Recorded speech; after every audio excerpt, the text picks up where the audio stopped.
History reveals a recurring pattern of rejection towards these manifestations from established religious authorities, societal norms, or those unwilling to accept change.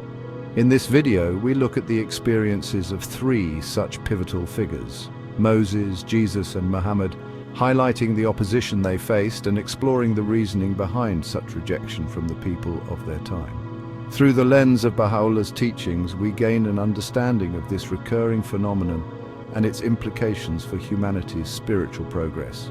Moreover, the more closely we observe the denials of those who have opposed the manifestations of the past, the more we are able to recognize the underlying unity that exists between them. By critiquing the root causes of rejection, we can begin to dismantle the barriers that prevent us from recognizing and embracing the divine message in all its forms.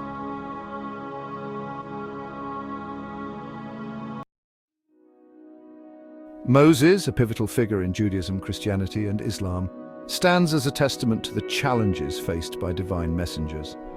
Tasked by God to liberate the Israelites from Egyptian bondage, Moses encountered fierce opposition from the Pharaoh, the ruler of Egypt. Pharaoh, blinded by his arrogance and clinging to power, refused to acknowledge the one true God, perceiving Moses' message as a threat to his authority and the established order. The Pharaoh's resistance was deeply rooted in his worldview and attachment to his power, which placed him at the apex of Egyptian society. Despite Moses' profound wisdom, unwavering resolve, and the transformative impact of his message, Pharaoh remained unyielding. His eloquence, moral authority, and ability to inspire and lead his people demonstrated a power that extended beyond mere physical signs, yet still Pharaoh resisted.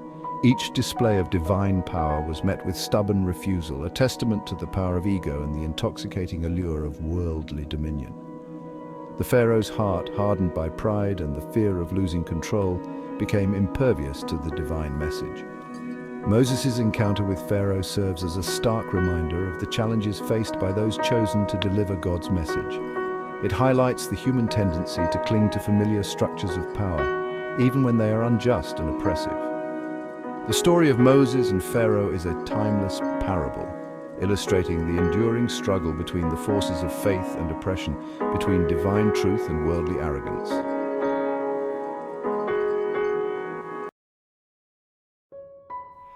Jesus faced similar resistance from the religious authorities of his time. The Pharisees, known for their strict adherence to the law of Moses, viewed Jesus' teachings as radical and subversive. They challenged his authority, questioned his interpretations of Scripture, and ultimately conspired to bring about his downfall. Jesus' emphasis on love, compassion, and forgiveness challenged the Pharisees' rigid interpretations of religious law. His interactions with tax collectors, sinners, and the marginalized segments of society contradicted their notions of purity and righteousness. They perceived his teachings as a threat to their authority and the established religious order. The Pharisees' rejection of Jesus stemmed from a complex interplay of factors. Their pride in their knowledge of the law blinded them to the deeper spiritual truths Jesus embodied. Their literal interpretations of their scriptures and blind imitation of their forefathers robbed them from recognizing Jesus as their Messiah. Moreover, their fear of losing their influence over the people fueled their opposition to his growing popularity.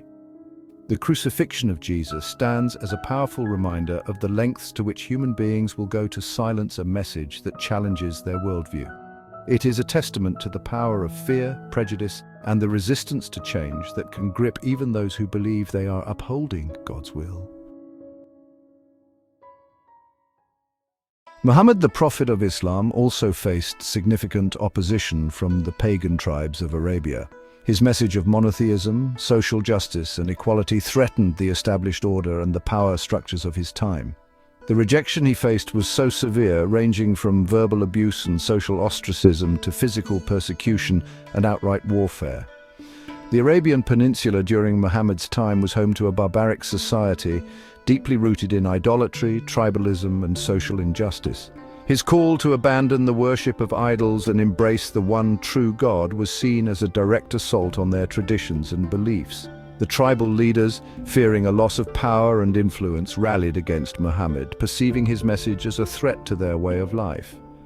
Despite the hardships he endured, Prophet Muhammad remained steadfast in his mission and eventually won over the hearts of many. His commitment to spreading the message of Islam, however, aroused the displeasure of many contemporary leaders in his society, prompting them to rise up in opposition to his movement, challenging his teachings and questioning the legitimacy of his claims. The resistance he faced underscores the inevitable opposition that arises when challenging deeply ingrained beliefs and established social structures. The story of Muhammad's struggle is another reminder that the path of a divine messenger is always met with denial and fierce opposition. It demonstrates that despite this opposition, the truth of the message always prevails. Prophet Muhammad inspired a profound transformation that reshaped societies and gave rise to one of the most influential civilizations in history. This proves that even in the face of resistance, a divinely inspired message can illuminate the course of history.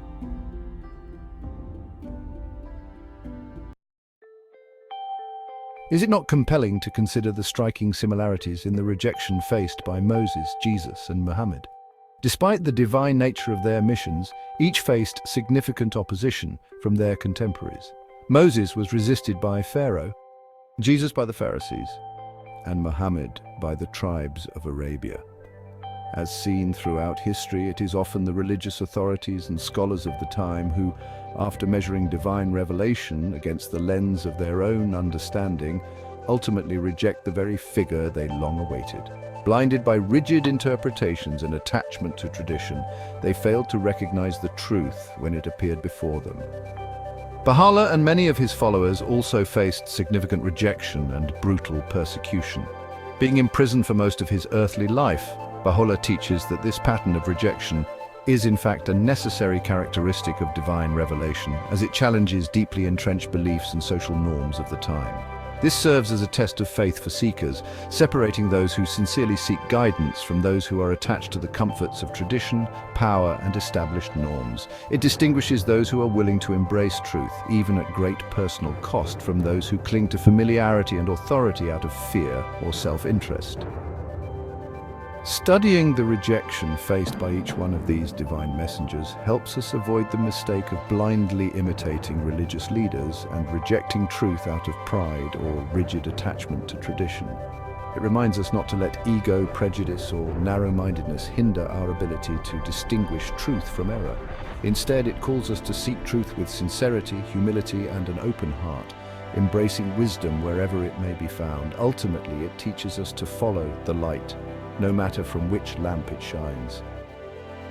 As we reflect on the challenges faced by Moses, Jesus, Muhammad, and more recently the Bab and Baha'u'llah, we're reminded of the enduring power of truth over the rejection and denial of the people.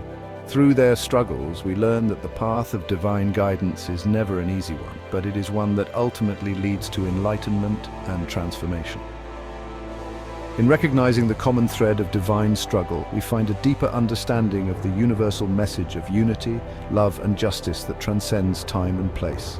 It inspires us to seek truth, embrace change, and to strive for a better, more harmonious world. It invites us to judge fairly, not by the weight of tradition or the opinions of others, but by the light of truth itself. Finally, it reminds us that it is not for us to decide where divine wisdom should appear, but only whether we have the openness to recognize it when it does.